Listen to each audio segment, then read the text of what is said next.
Arc-en-ciel. Arc-en-ciel.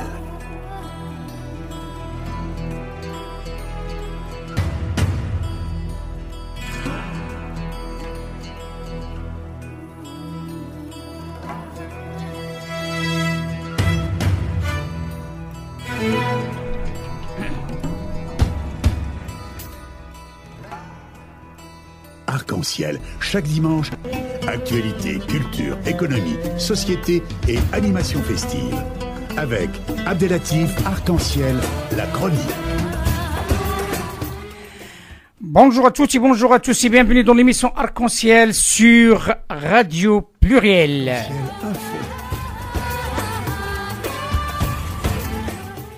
Mesdames et messieurs, heureux de vous retrouver encore ce dimanche avec, bien entendu, avec des intervenants de très très haut niveau et aussi avec de l'actualité qui oblige, mais aussi avec des thématiques que nous sommes heureux de les développer avec des hommes intellectuellement parlant d'une grande capacité, mais aussi une grande connaissance de l'histoire. L'émission Arc-en-ciel a le plaisir de recevoir encore une fois le sociologue Monsieur Moustapha Saha. Bonjour.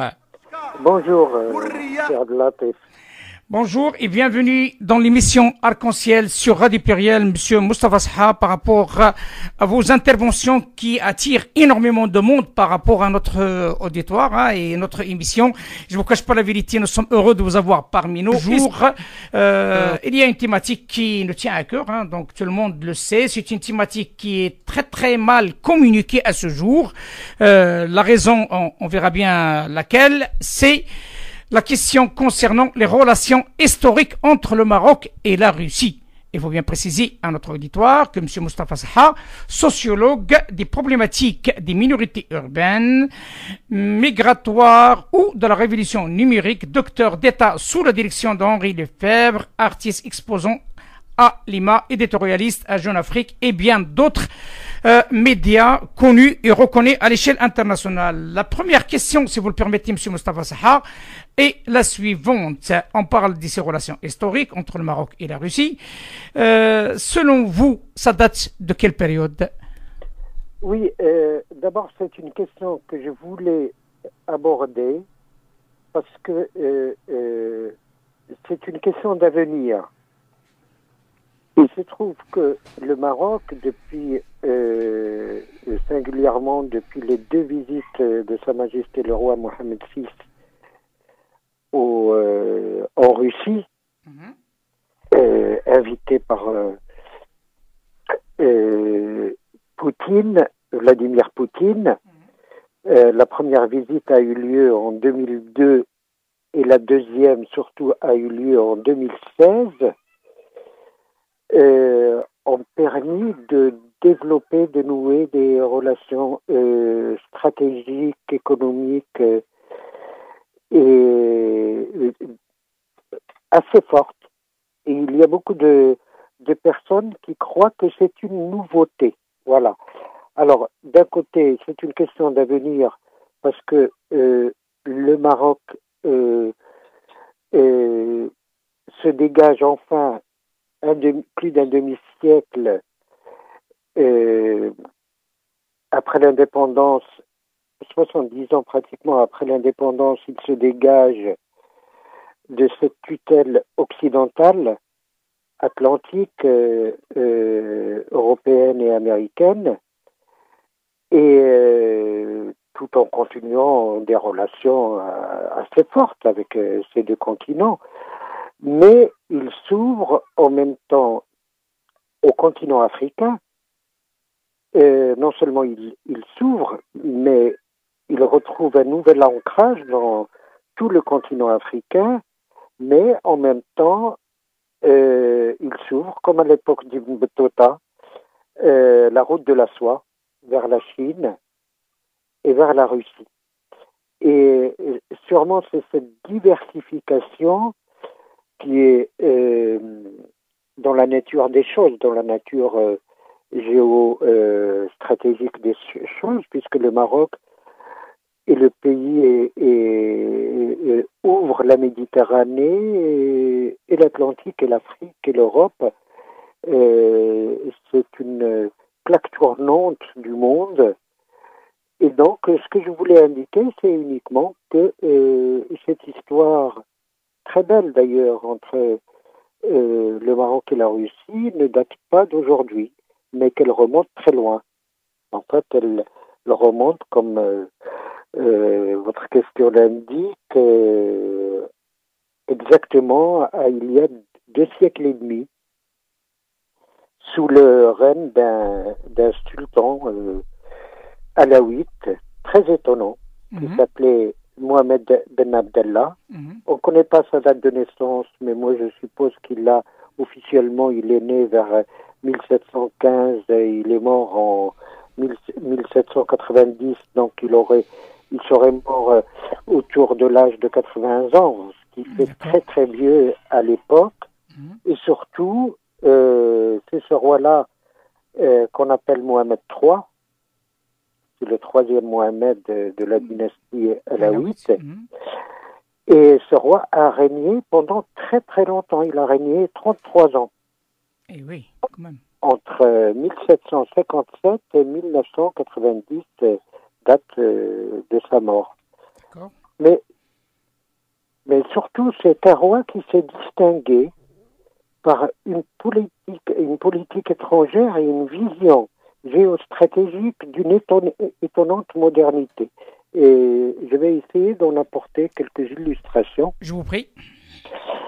Alors, il faut rappeler que d'abord, qu'il est le premier chef d'État dans le monde qui reconnaît l'indépendance des États-Unis d'Amérique en 1777.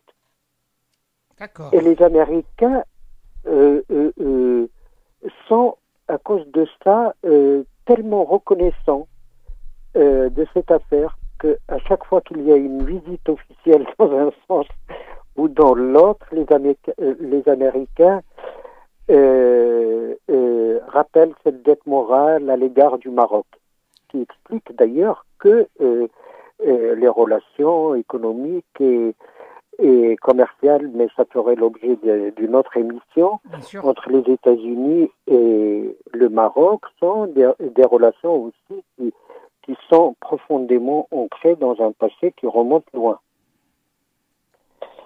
Et donc, ce même roi, Mohamed III, renoue la même année, en 1777, il noue des relations durables avec la tsarine Catherine II de Russie, la fameuse tsarine très puissante. L'impératrice, oui. Avec l'impératrice qui est très puissante, avec laquelle il entretient une correspondance suivie. Et nous avons aujourd'hui les échanges. On ne les avait pas, ils n'étaient pas disponibles. Mais on les a, ils sont d'une richesse, mais à la fois diplomatique, à la fois politique, mais aussi littéraire et exceptionnel. Et donc, le premier accord qu'il passe avec Catherine II accorde aux navires russes le libre accès aux eaux territoriales et aux ports du Maroc. Et en plus, il donne l'ordre qu'on les ravitaille en nourriture et pour tous leurs besoins. Et la réciprocité russe est aussi effective. Et Catherine II ordonne à ses navires de manifester, chaque fois qu'ils croisent sur les mers les bateaux marocains, de manifester des signes d'amitié et de leur apporter assistance si nécessaire. Donc, pour aller un peu plus loin, on voit bien qu'on est dans un siècle charnière où le Maroc est menacé sur son flanc à l'est par les Turcs qui se sont installés durables depuis plusieurs siècles en Algérie avec le Dey d'Alger. Bien sûr. Et voilà, l'alliance stratégique est évidente, puisque les Russes eux-mêmes, ils sont menacés par l'Empire ottoman au sud, et dans le détroit de Bosphore, etc., et pour leur entrée en Méditerranée. Voilà, on voit la modernité de ce positionnement international, mais ça va encore plus loin. Et il y a deux deuxième étape qui est très importante avant de revenir à Mohammed III, qui est l'ouverture en 1897, ça veut dire à la fin du 19e siècle, d'un consulat général russe à Tanger.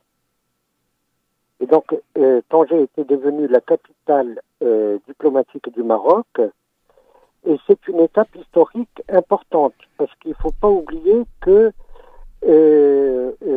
Tanger, à la fin du 19e siècle, est au centre des rivalités internationales et des convoitises coloniales. Donc on parle de la période de Moulay Abdelaziz. Voilà, de la période de Moulay Abdelaziz. D'accord. Et donc, à Tanger, il va y avoir le Kaiser allemand qui va venir apporter son soutien au Maroc et promettre à Tanger, ça a été ce qu'on a appelé la crise de Tanger. Promettre que le Maroc ne serait jamais colonisé. D'un autre côté, il y a les tractations entre les Espagnols, les Anglais et les Français qui se partagent l'Afrique du Nord. Et finalement, les Français finissent par échanger leur influence sur l'Égypte contre les mains libres au Maroc.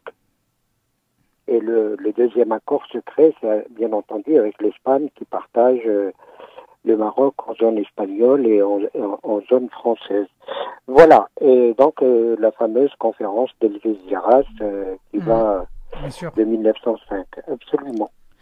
C'est Moustapha. Il y a une question qui, sincèrement, qui d'ordre, j'ose dire, donc c'est une ordre de politique étrangère du Royaume du Maroc, qui date de plusieurs siècles, là où vous êtes en train de parler, d'une période qui est très importante quand même. Ce que le Maroc, en même temps, il reconnaît l'indépendance des États-Unis, mais en même temps, il s'ouvre auprès de l'Empire russe à l'époque. Donc la même année. Oui. La même année. C'est quand même c'est frappant. C'est frappant cette vision marocaine qui date de plusieurs siècles et qu'on la voit actuellement avec la période de Sa Majesté Mohammed VI. Donc la question qui s'impose, c'est Moustapha. Est-ce que selon vous, moi, je pense, j'ai une petite certitude, mais j'aimerais bien avoir la vôtre.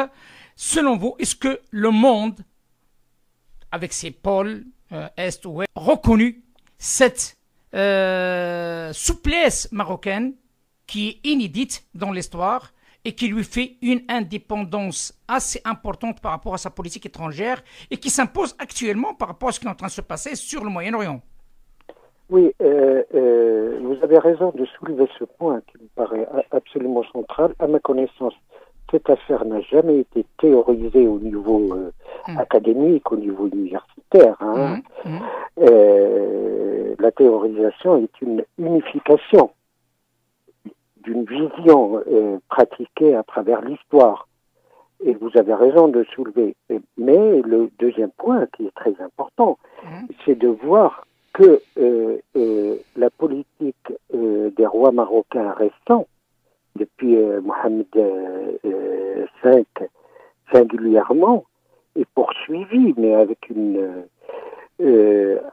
subtilité incroyable par Hassan II, qui était un génie de la politique étrangère, on peut lui concéder ça, et poursuivi actuellement de manière très très très brillante, je le souligne, c'est pas pour le flatter, mais par le roi actuel. C'est les faits, oui.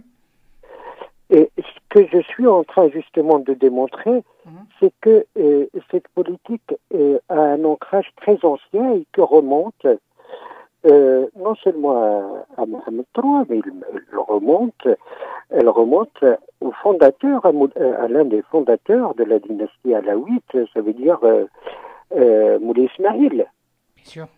On oublie souvent que Moulay Ismaïl entretenait avec Louis XIV non seulement une relation diplomatique au niveau des ambassades, mais des relations suivies. Il a même failli il a même demandé la main de la fille de Louis XIV. Ça, c'est Moulay Ismaïl qui a demandé la main de Louis XIV. Eh ben voilà, c'est bon à savoir ça. Il y a beaucoup de monde qui ne le savent pas ça. Voilà, et qui lui a promis la main de sa fille. Oui. Et pour éviter d'envoyer sa fille au Maroc, au Maroc, ouais. Il a inventé une maladie incurable qui s'est prolongée à travers les années jusqu'à la mort de Moulay Ismaïl. Ben écoutez, donc c'est une très très très bonne nouvelle hein, qui montre les relations ancestrales, voilà, ça s'explique autrement depuis la période de Moulay Ismaïl, parce que beaucoup de monde qui en parle. C'est quoi la raison entre cette relation très compliquée, très puissante entre le Maroc et la France? Alors ça date pas d'aujourd'hui. Absolument. Donc, juste pour... on voit bien quand on prend, quand on analyse comparativement tous les accords marocains, on voit la continuité d'une politique très subtile. Quand on voit, par exemple, je remonte uniquement après l'indépendance, il ne faut pas oublier que le roi Mohamed V a été l'un des 5 fondateurs des non-alignés. Et ce n'est pas rien. C'était avec l'Indien Nehru, avec l'Indonésien Sukarno, avec Jamal Abdel Nasser, et le 5e était Nkrumah du Mali. Et on voit bien que Hassan II, qui a établi des relations très, très chaleureuse d'ailleurs avec. Alors, pour la génération précédente, ils se souviennent par exemple de 2 événements marquants à Casablanca dans les années 50, à la fin des années 50, après l'indépendance. C'est le roi Mohamed V accueillant successivement le président des États-Unis et le président de l'Union soviétique. D'accord. Il y avait probablement 1 million de personnes dans la rue. C'était des événements tellement spectaculaires avec la fameuse voiture décapotable. Bien sûr. Et donc, cette relation, comme on l'avait bien dit, hein, donc cette ouverture, cette souplesse du Maroc, donc oui. c'est confirmé, d'après ce que j'ai bien compris, avec l'ouverture à l'époque, sous l'égide de Moulay Abdelaziz, le premier consulat... sous l'égide de Mohamed Taqwa, Mohamed Ben Abdallah. Oui, mais le consulat s'est ouvert en 1897.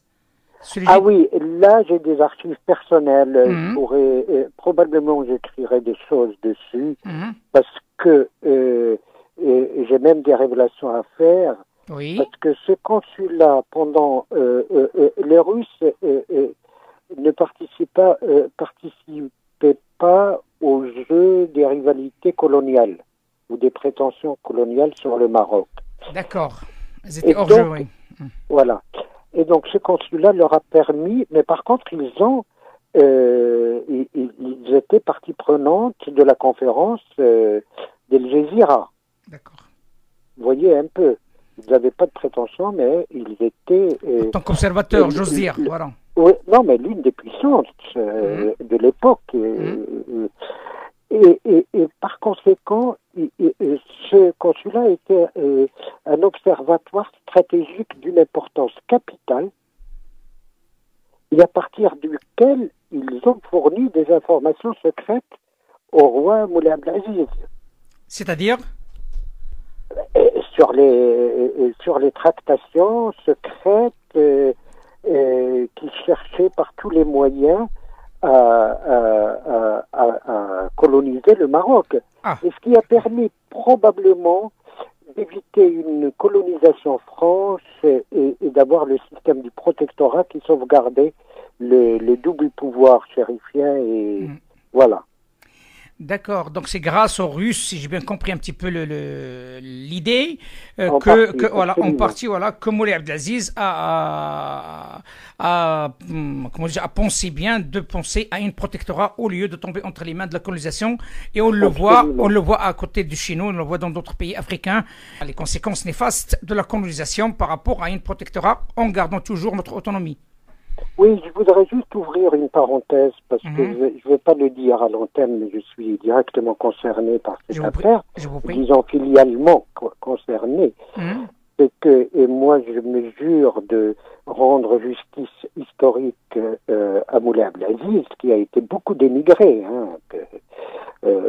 qui était un roi qu'on a considéré trop moderniste, et donc on l'a classé comme un roi frivole qui a ruiné le Maroc en achetant toutes les dernières inventions occidentales, l'automobile, les appareils photographiques et la bicyclette, enfin, mais tout ça est une façade complètement trompeuse. C'est vrai que c'était un artiste qui était passionné par la photographie, qui a laissé une œuvre photographique. C'est vrai que c'était quelqu'un surtout qui avait compris que la force de l'Occident, c'était la technique, que l'Occident a dominé. Je parlais avec Albert Memmi, qui a 98 ans, avec qui je prépare un livre, et il me disait, oui, la grande faute des Arabes, enfin de la civilisation arabo-musulmano-mauresque en Andalousie, la grande faute, c'est que elle s'est distinguée par deux choses. Elle a pu récupérer elle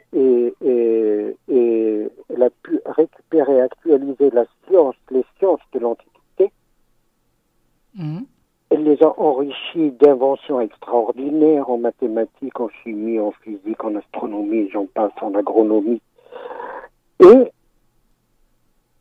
malheureusement, ce qui fait la force de l'Occident depuis la Renaissance, c'est qu'ils ont, non seulement ils ont récupéré à travers les copistes, cette science arabe, andalouse et arabe, mais ils ont inventé la technique qui leur a permis de dominer le monde. C'est-à-dire comme aujourd'hui, on pourrait parler d'un logiciel et de son application. C'est ça. Voilà. Donc, ils ont inventé l'application. Pour revenir à Moulay Abdelaziz, ce que je voudrais révéler, c'est qu'il s'était entouré de conseillers anglais qu'il voulait instaurer une monarchie constitutionnelle. Il avait un siècle d'avance, tout simplement.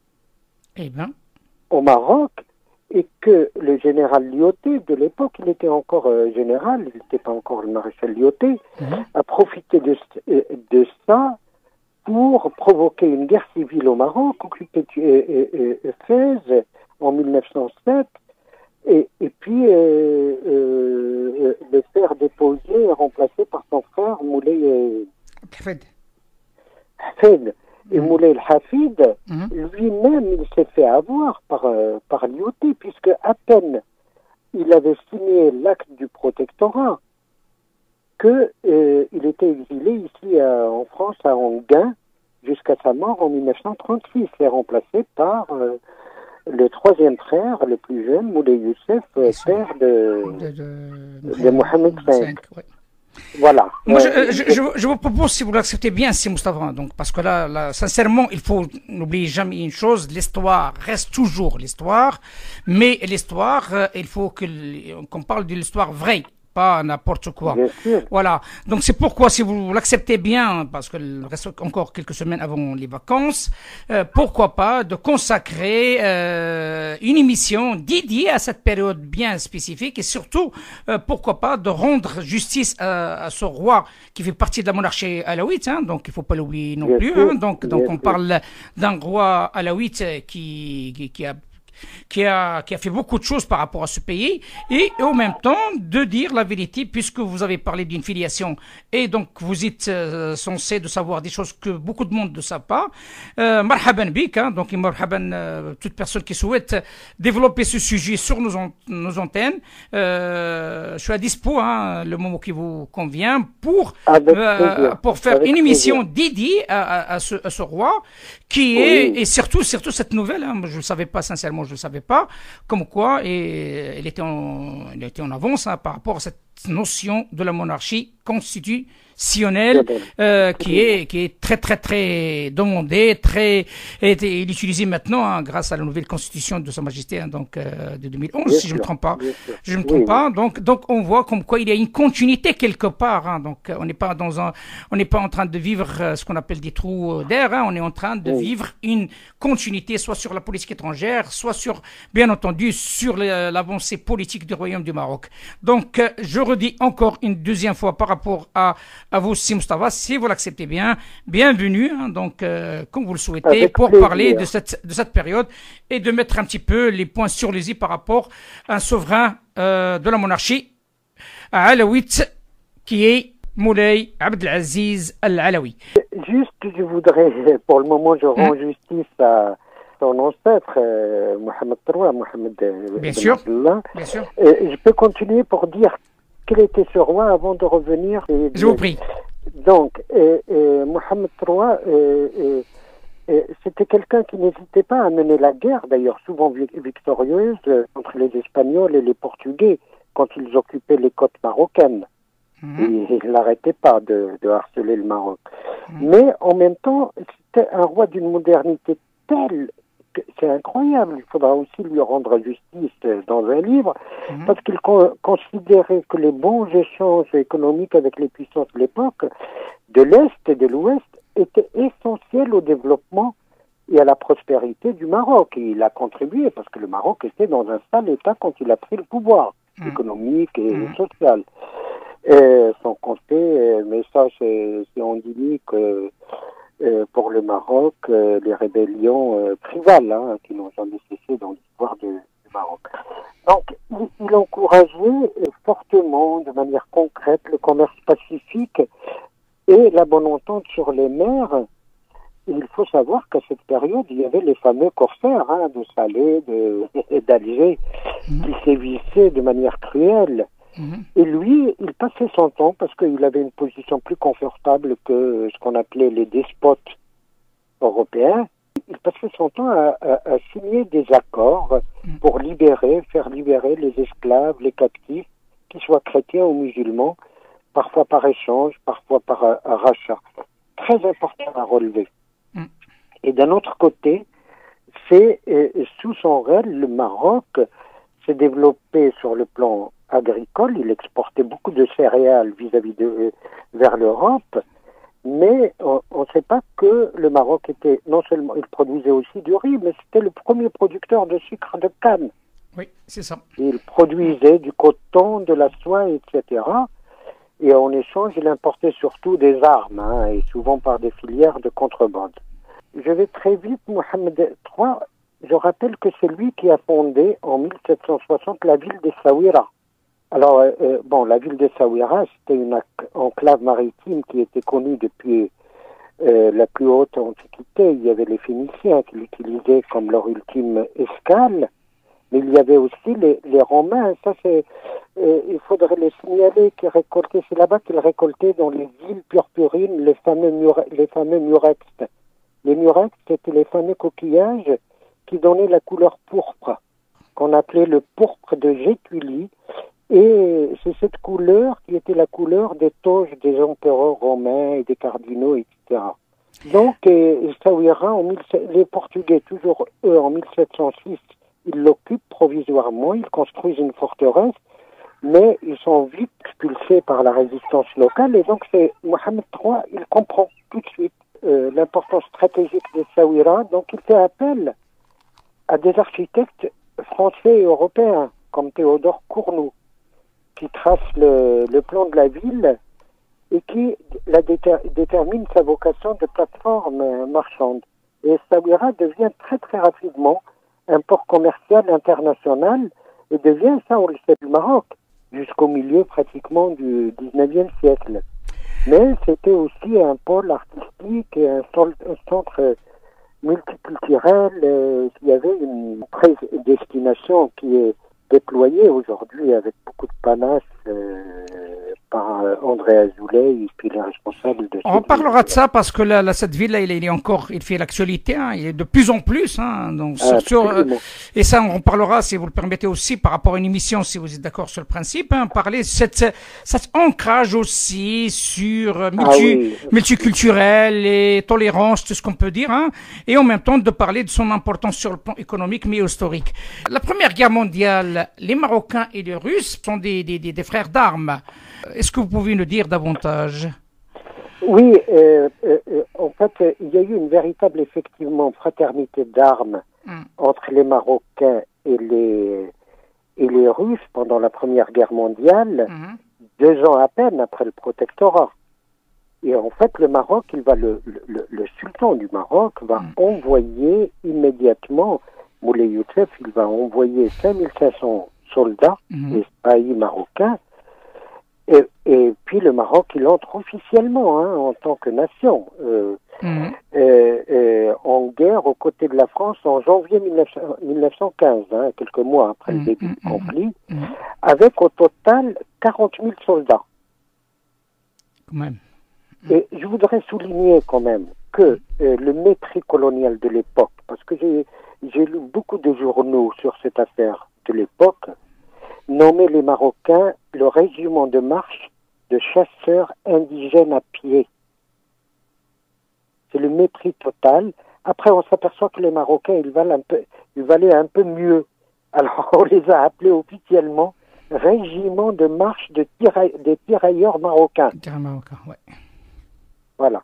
Mais en fait, je sais que c'est une question qui vous tient à cœur, dire que les Marocains ne voulaient pas individuellement, ne voulaient pas voler au secours d'un pays qui les écrase depuis 2 ans. Et donc, en fait, le recrutement qui a été ordonné par le sultan s'est fait de manière autoritaire, par l'intermédiaire des caïds, des chefs de tribus, du Marzen, d'une manière générale. Mais il y a eu beaucoup de Marocains qui refusaient d'y aller, donc qui ont été se réfugier dans les montagnes où on les a jamais retrouvés, ou dans les régions insoumises. Et donc, en tout cas, c'est là où la fraternité d'armes, les Russes, par contre, eux, ils sont exactement 40 000 hommes, comme les Marocains, mais qui sont envoyés par le tsar, Nicolas II, en échange d'importantes quantités d'armes. Et en fait, un marchandage. Et donc, les Marocains et les Russes, dès le départ, se retrouvent comme les troupes de choc, les grandes batailles de la Marne, de l'Artois, de la Somme, de Verdun. Et ils démontrent un courage et un savoir-faire guerrier tel que ça devient vraiment mythique très vite. Les Marocains deviennent des guerriers mythiques qui sont célébrés, chantés dans les journaux français et internationaux. Et par exemple, il y a un fait d'armes, mais j'en dirais pas, il y avait des dizaines. Sur le chemin des dames, par exemple, ils réussissent tout seuls à percer les lignes allemandes avant de recevoir l'ordre de se replier. Mais en même temps, les sacrifices sont très lourds. Il y a 11 000 morts, blessés ou portés, disparus parmi les 40 000 engagés. Et c'est là le problème, c'est que la guerre à peine finie, les Marocains, ils sont renvoyés chez eux et oubliés totalement dans les chroniques. À part des romans ou des livres d'anciens officiers introuvables, pratiquement, Alors, voilà, ils se retrouvent donc avec, aux côtés des Russes, et puis il y a la révolution en Russie, il y a la révolution de 1917 qui éclate, et donc il y a une première mutinerie de 9000 combattants russes qui proclament dans la Creuse, dans leur camp, qui s'appelait le camp de Courtine, une république soviétique. Donc ça remettait. Est-ce que le Maroc, est-ce que le Maroc à cette époque-là était comme un refuge par rapport à ces Russes? Absolument, j'y arrive. Oui. Donc il y a 10 000 mutins russes qui sont déportés par la France en Algérie. Et il les force à devenir des travailleurs, des forçats, quoi, au service des colons. Et donc, et les Russes qui veulent continuer la guerre, ils sont intégrés à la division marocaine. C'est historique, ça. D'accord. Donc, il y a une double fraternité d'armes, en quelque sorte, quoi. Et puis, au Maroc, il y a plusieurs, des milliers, des dizaines de milliers de réfugiés russes qui arrivent. Alors, il y a la flotte qui est restée fidèle, la mer Noire qui est restée fidèle au tsar, qui échoue à Bizerte en Tunisie, et puis la plupart des Russes qui avaient embarqué dans les bateaux, il y avait des dizaines de bateaux, de navires, de guerre et de navires. Donc, mais c'était des aristocrates, des artistes, des écrivains. Il y avait même le fils de Léon Tolstoï qui a fini sa vie, qui est mort à Rabat en 1944. Il y avait des descendants du compositeur Stravinsky, etc. Et donc, ce que je voudrais dire, c'est que ces Russes, ils vont faire souche au Maroc. D'accord. Ils vont fonder des villages de style russe, ils vont développer... Est-ce que vous en avez des exemples, M. Saha, est-ce que vous en avez des exemples? Ah oui, complètement. J'ai des exemples, on n'a pas le temps de décliner dans le détail, mais ils vont par exemple développer des plantations d'oliviers et d'orangers dans la région de Marrakech et développer l'exportation marocaine dans ce domaine. Ils sont à l'origine de l'exportation de l'huile d'olive et des oranges marocaines, mais ils vont aussi investir leurs compétences dans des travaux très importants. C'est eux qui construisent le port de Kenitra. Eh bien oui. Donc c'est eux qui construisent la ligne de chemin de fer Casablanca-Marrakech, construisent des routes, des équipements urbains, etc. Voilà. Écoutez, donc tout ça, ça a été fait à partir de 1917 et 1920, il commence à arriver en 1920. D'accord. Voilà. Et tout le monde le sait, l'établissement, bien entendu, de l'ambassade de l'Union soviétique au Maroc est daté de 1958.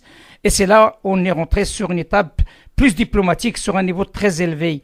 Que cela peut dire sur l'évolution de cette relation entre les Russes et les Marocains? Je vais terminer par là, parce que c'est très important. En fait, dès qu'il y a l'indépendance du Maroc, il y a des leaders nationalistes, d'ailleurs de gauche et de droite, il y avait El Fassi aussi bien que Ben Barka, qui multiplient les contacts avec les Russes, parce que pour eux, c'était le moyen de se défaire de la tutelle française d'une manière particulière, de la tutelle occidentale d'une manière générale. Et donc, il y a tout de suite après l'indépendance, avant même l'établissement des ambassades en 1958, il y a un accord de coopération économique et technique qui est signé entre les deux gouvernements. Et je rappelle, là, il y a quelque chose de très important à souligner, c'est qu'il y a 18 000 étudiants marocains qui ont été diplômés entre 1960 et 2015 dans les universités russes, qui offraient, qui continuent à offrir jusqu'à aujourd'hui généreusement des bourses. Et donc, la quasi-totalité des pharmaciens, beaucoup de médecins, et dans beaucoup de disciplines scientifiques, ils ont été marocains, ils ont été formés en Russie. D'accord. Et il y a beaucoup de ces Marocains qui se sont mariés avec des Russes avant de rentrer au Maroc.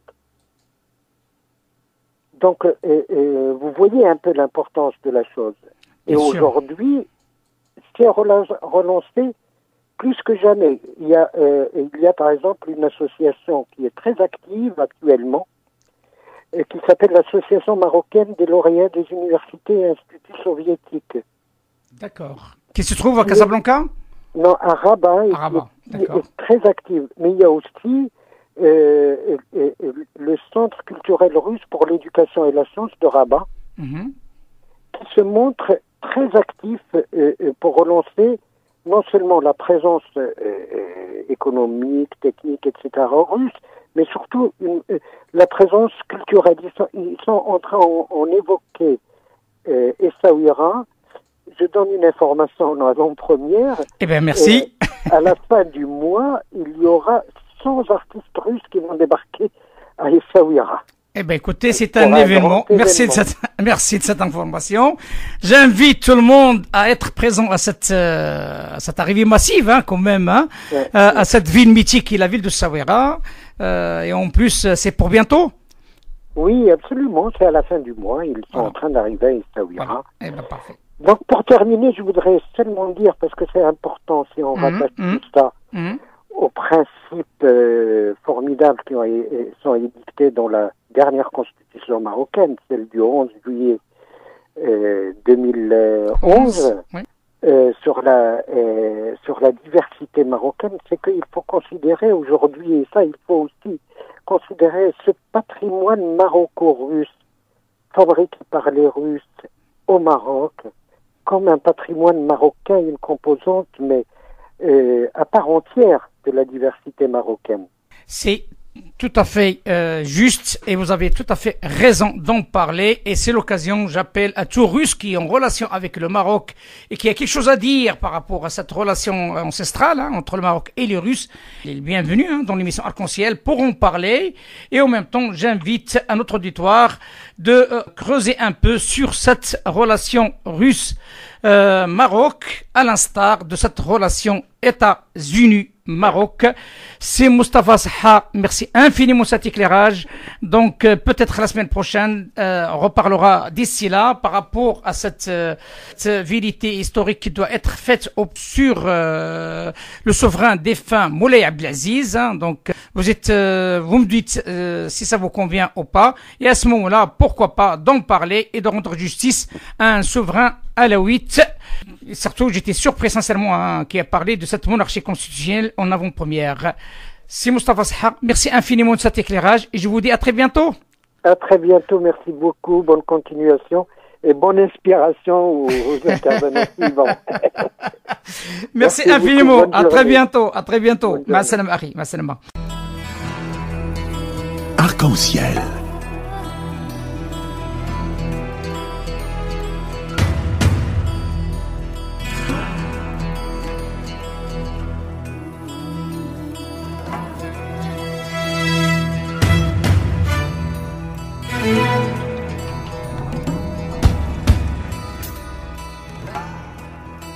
Arc-en-ciel, chaque dimanche, actualité, culture, économie, société et animation festive.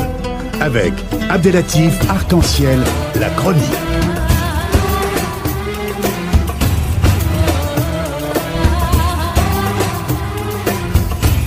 Arc-en-ciel info.